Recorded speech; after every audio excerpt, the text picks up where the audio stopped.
preocupante las formas en las que fue aprobada esta iniciativa, que no ha sido algo nuevo, sinceramente es un precedente que se ha ido, una práctica continua que ha llevado a cabo tanto el Congreso de la Unión como los congresos estatales, que es simular la socialización parlamentaria que debe de tener todos los productos legislativos y sobre todo aquellos que tienen un impacto directo en la gente, como lo es en el caso de la ley de aguas. Un aspecto muy preocupante es que simularon la consulta a los pueblos indígenas, a los pueblos originarios, porque mostraron consultas del 2019 y del 2021. Realmente no se les contempló para la elaboración de este producto legislativo. ¿Y por qué meterla de urgente resolución en el Senado cuando hay espacios y hay tiempos como para poder platicar y seguir en estos diálogos con los grupos a los que se va a enfocar principalmente la iniciativa? A mí no me parecieron las formas y creo que durante el transcurso de la discusión voy a abundar un poco más respecto a ello. Alan. Bueno, yo difiero de los comentarios, con todo respeto, Andrés, sobre la ley. Creo que es una gran ley, una ley que era necesaria. Por primera vez se reconoce realmente como derecho humano el agua, ¿no? Se garantizará el agua para el consumo humano, para el consumo en casas, en hogares de las y los mexicanos, y no para el consumo comercial, para las grandes empresas, como en los tiempos neoliberales, que el PRIAN regalaba las concesiones a empresas como Coca-Cola y otras. Y en el tema de la socialización, pues lo acabamos de ver, no son estudios del 2021, se conforma también con parte de estudios del 2021, del 2019, porque pues son opiniones varias, ¿no? No puedes escuchar a tantas personas en un corto plazo,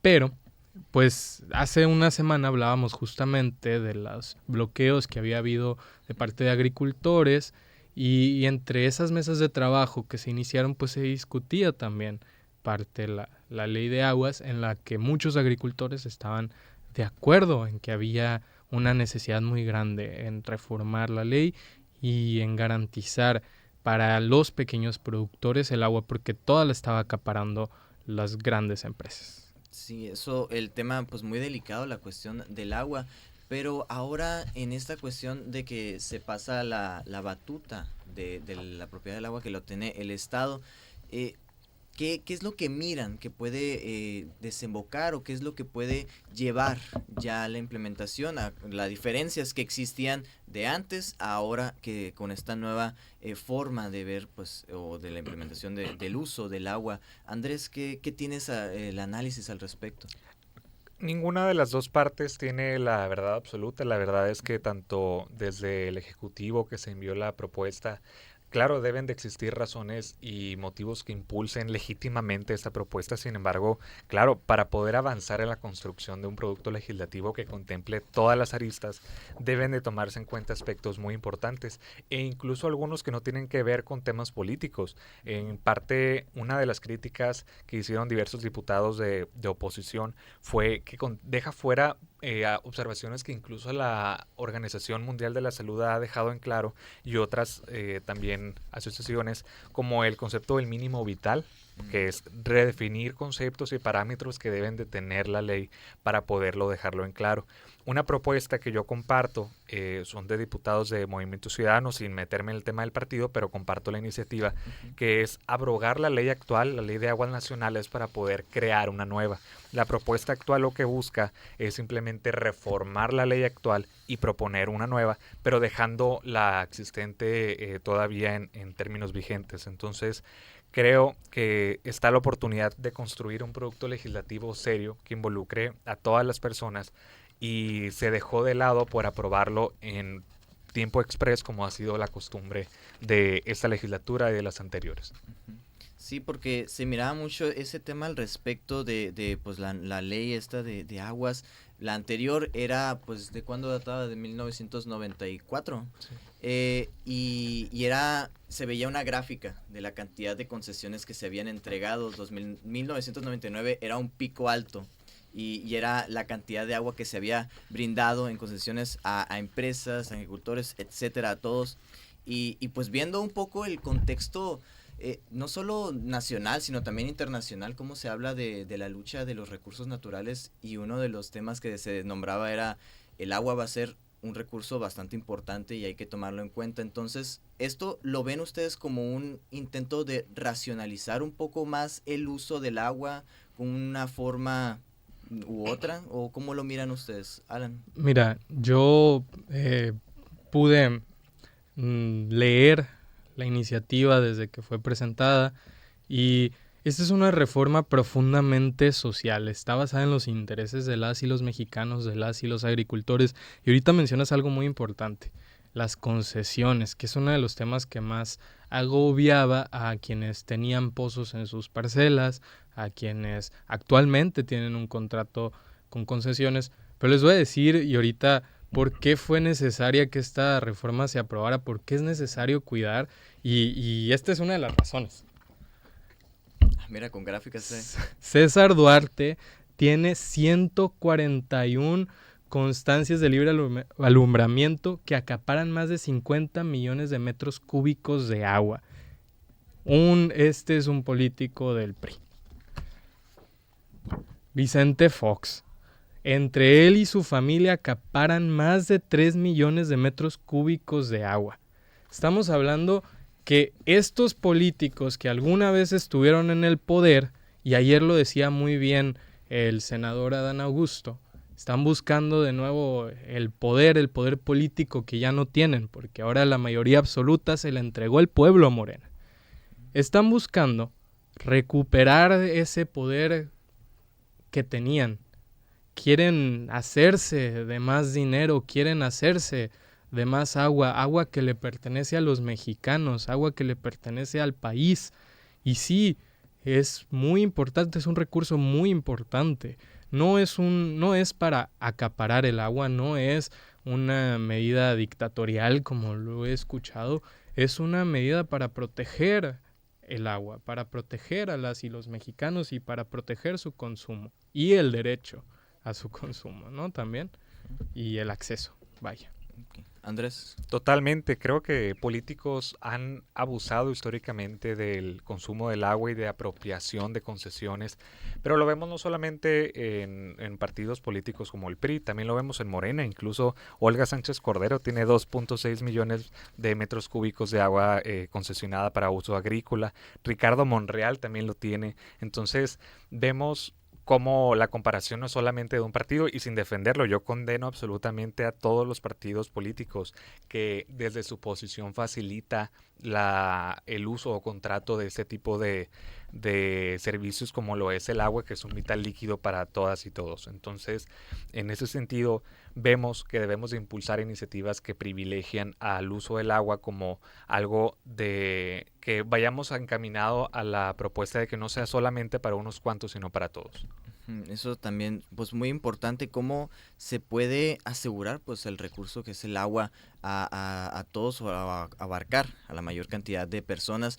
Es muy complicado. De algo también platicábamos al respecto la semana pasada con el tema del presupuesto, pues es muy difícil acaparar, o bueno, que el mismo gobierno pueda manejar o estar en todo, porque el aparato de gobierno sí es muy grande, pero a veces no puede alcanzar o llegar, extenderse hasta donde es más necesario.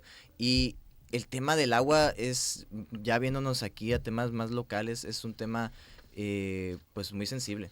Como hemos visto y también aquí dentro de Hermosillo, cuántas colonias se quedan sin el servicio del agua todo el día o parcialmente la mayor parte del día. Y es ¿qué puede hacerse? ¿Cómo se puede cambiar esta forma de el cómo utilizarla, el cómo almacenar este recurso? Y algo que también pues he visto mucho al respecto aquí en Hermosillo, el cómo tenemos pocas maneras de captación de agua. Este es un primer paso. Podemos hablar sobre todo este tema de la cuestión de esta nueva ley de retirar concesiones, pero también hay que mirar más allá. Ok, la forma en la que tienen las concesiones, pero ¿qué podemos hacer por mientras para que las ciudades, los estados estén preparados, pues tanto en recursos materiales y financieros para poder gestionar y pues tener mayor cobertura de este recurso pues tan delicado que es el agua? Pero eso lo veremos con el paso del tiempo, cómo se desarrolla toda esta nueva ley, qué es lo que puede llegar a dar estas consecuencias o a favorecer a grandes sectores. Vamos a ir primero a una pausa y seguimos platicando sobre más temas en esta mesa de análisis. Usted está en Sonora Noticias PM, es la 1:28. Vamos a una pausa y volvemos con más información. Sonora Noticias PM. Volvemos. Estás escuchando Radio Sonora, nuestra radio. La temporada 2025-2026 del béisbol de los Naranjeros de Hermosillo. Síguela por Telemax. Todos los juegos del rol regular, en casa, en gira. La Liga Arco Mexicana del Pacífico la podrás seguir por Telemax. Es tuyo. Cuando quemamos basura, liberamos contaminantes que dañan el aire, afectan nuestros pulmones y ponen en riesgo a nuestras familias. En Sonora, le decimos no a la quema de basura y sí a disponerla correctamente. Juntos podemos lograr un aire más limpio y un entorno más sano. Sonora, tierra de oportunidades. ¡Ay, ¡atención, K-Popers de Sonora! K-Pop Night Night tiene nuevo horario. Ahora nos escuchas los viernes de 5 a 6 p.m. Sintoniza la música de tus idols en vivo por la señal de nuestra radio y TikTok Live @RSonoraFM. DJ, put it back on. No te pierdas los mejores temas, noticias y energía K-Pop en Radio Sonora. K-Pop Night Night. Viernes 5 p.m. por nuestra radio. Atención banqueteros. Banqueteando tiene nuevo horario. Te esperamos todos los sábados a partir de las 3 de la tarde para escuchar las canciones, entrevistas y creaciones de nuestros artistas locales. Banqueteando, aquí en Radio Sonora.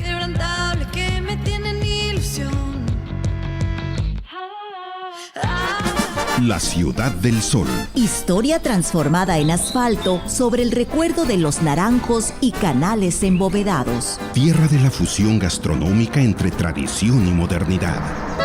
Radio Sonora, transmitiendo desde el corazón del estado. En el centro histórico de su capital. Hermosillo, 94.7 FM. Donde tú estás, estamos. Radio Sonora, voz de la cultura popular. Sonora Noticias PM. Regresamos. Y regresamos a Sonora Noticias PM. Mi nombre es Marco León. Es la 1:31. Y seguimos en esta mesa de análisis que nos acompaña Andrés Ortega y Alan Flores Vázquez. Y continuamos también con más temas. Otro también muy importante ocurrido esta semana fue ya la, pues ahora sí, aprobación por parte del Senado para que Ernestina Godoy sea la nueva titular de la Fiscalía General de la República tras la salida de Hertz Manero. Ahora, pues les pregunto, ¿cómo miran el perfil de Ernestina Godoy en una institución tan importante, de tanto peso que es la Fiscalía General de la República? Empezamos contigo, Andrés. Más allá de ver el nombramiento por sí solo, tenemos que poner especial énfasis en algo, y es que la Fiscalía General de la República, así como por lo menos en el caso de Sonora, su propia ley orgánica dice que es autónoma. Entonces, a partir de ahí es que debemos de construir todo. ¿Cómo podemos poner a un perfil de titular que claramente tiene cercanía con el Ejecutivo, que ha participado incluso propiamente desde la estructura de la Administración Pública Federal? Y lo vemos y lo señalamos porque no podemos crear un conflicto de interés entre alguna carpeta que pudiera llegar de delitos que pudieran cometer servidores públicos o la propia administración de la presidenta. ¿Qué sentido va a tener la carpeta de investigación que arme la titular Ernestina Godoy y su fiscalía? Pues claro, vemos que hay un conflicto de interés, no va a poder proceder en contra de aquellos que la pusieron en el cargo. Entonces, en eso en manera particular sí lo veo bastante preocupante, porque más allá del desempeño que haya ejecutado como fiscal durante su periodo en la Ciudad de México, tenemos que partir de ahí, que las fiscalías deben de construirse a partir de la autonomía y de la independencia del servicio público, y eso es un tema que debemos de seguir abordando no solamente desde que ya concluyó el nombramiento, sino posteriormente, porque en Sonora también lo es el caso de que tenemos una fiscalía independiente, pero la terna al final de cuentas la termina aprobando el Congreso a propuesta del Ejecutivo, y es preocupante porque la naturaleza de esa terna ya va a una dimensión política que termina poniendo a una persona que tiene cercanía con el Ejecutivo. Okay. Alan. Pues difiero de los comentarios de mi compañero, pero yo lo que les puedo compartir es que esta no fue una elección de fiscal, pues no fue puesta ahí entre acuerdos internos, fue puesta con voto, lo vimos todos en la sesión del Senado de la República en vivo, ahí pueden entrar Senado Mexicano en YouTube, y ahí pudimos ver y constatar que cada senador pasó de forma anónima, aparte votaron, que hasta miembros de la oposición votaron a favor de Ernestina Godoy, déjenme decirles, y Marco Cortés habló al respecto, pero bueno, en cuanto a esta narrativa de que Ernestina Godoy va a ser, y lo es, una fiscal carnal que se le va a restar autonomía a la FGR, pues yo no le veo un sustento a esas acusaciones, no le veo una manera de sostenerlo, porque ya lo ha demostrado en su trabajo, y ella misma lo ha dicho y lo hemos visto en su trayectoria. Se fue atrás del cártel inmobiliario de la Ciudad de México, que eran funcionarios. Aparte que tiene un historial limpio, no ha sido jamás señalada de nada la fiscal.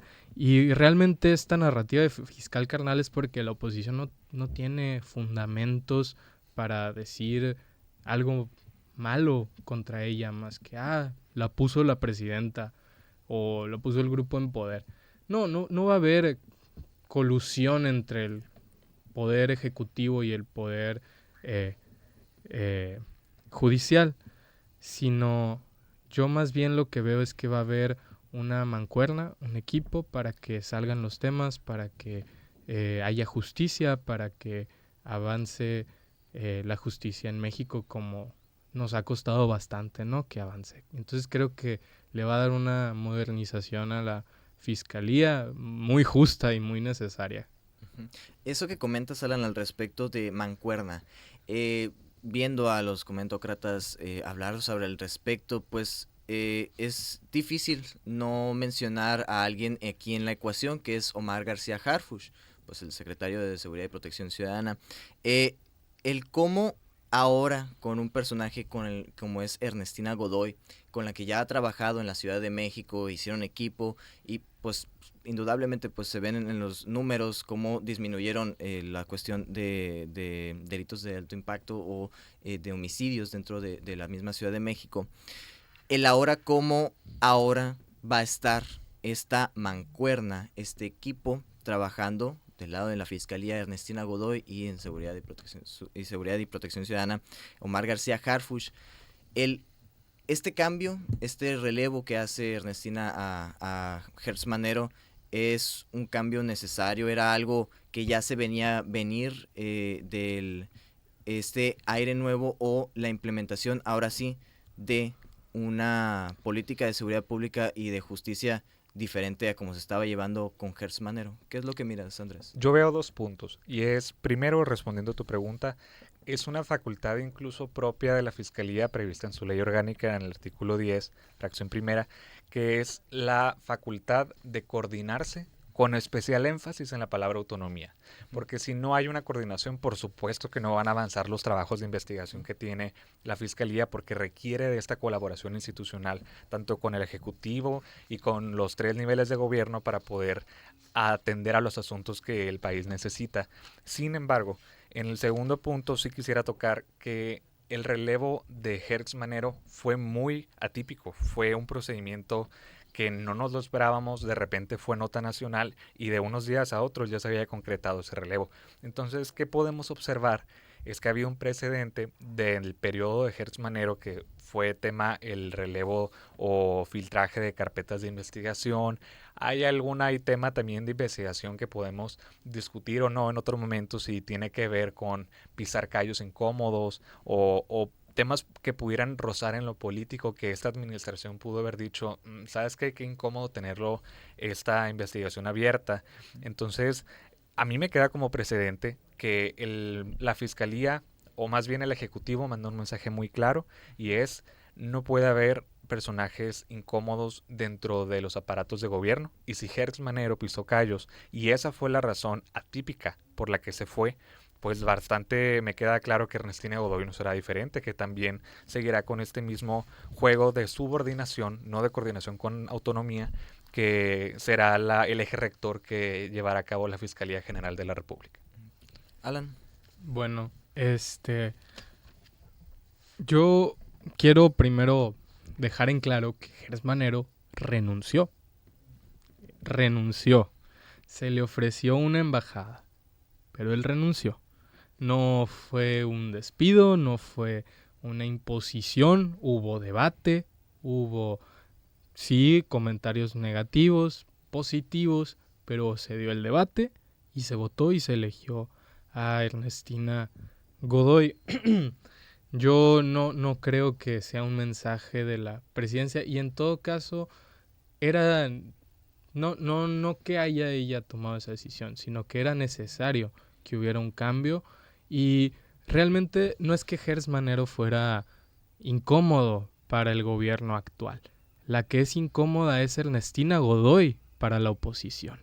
Ella es incómoda, por eso quieren manchar su imagen, por eso quieren desnotar su nombramiento, porque quieren crear esta narrativa de que hay un tema de proteger a actores internos del partido o del gobierno en curso. Pero no es así.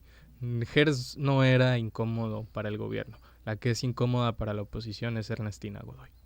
Ernestina Godoy, pues los que la han conocido, pues la describen como una mujer muy dura y muy severa, y pues también los que han trabajado o han conocido a Omar García Harfuch, que también es un hombre muy duro y que pues no se habían llevado pues las mejores relaciones en su momento con el anterior fiscal. Ahora pues con un personaje que es Ernestina Godoy, pues que ya han trabajado, pues ahora llevarlo de la Ciudad de México a nivel nacional, la misma mancuerna o su trabajo en conjunto, estaremos por verlo, si se implementa o se amplía lo que hicieron, el trabajo que hicieron en la Ciudad de México a nivel nacional, o qué pasará después. Pero nos quedan 2 minutitos. Hay otro tema que también me gustaría comentar al respecto, es rápido el tema, pues acaba de terminar pues la primera reunión entre la presidenta Claudia Sheinbaum y el presidente de los Estados Unidos, Donald Trump. Me gustaría pues conocer un poco desde sus perspectivas, sus opiniones, lo significativo que es el llegar a esta primera reunión que tiene el presidente de los Estados Unidos y la mandataria mexicana, y sobre todo pues en un evento deportivo de la magnitud que es el Mundial de 2026. Vamos contigo, Andrés. Ha sido complejo, evidentemente, llevar una relación institucional con un presidente como lo es Donald Trump, sin meterme ya de manera concreta a si es benéfico o no para el país tener a Estados Unidos enseguida con una presión enorme respecto a la política interna del país.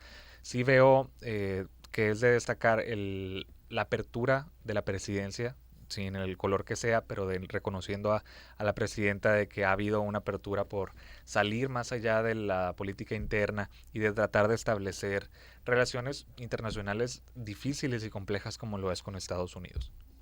Alan. Pues yo me esperaría hacer comentarios concretos hasta que nos den un poquito más de información, pero veo bastante fortuito que se haya dado esta reunión y más en el marco del Mundial 2026. Realmente creo que la FIFA analizó mejor la situación política de los tres países a unos años atrás cuando eligieron darnos a Canadá, México y Estados Unidos la Copa del Mundo. Y ya lo veremos a ver cómo se sigue desarrollando el siguiente año.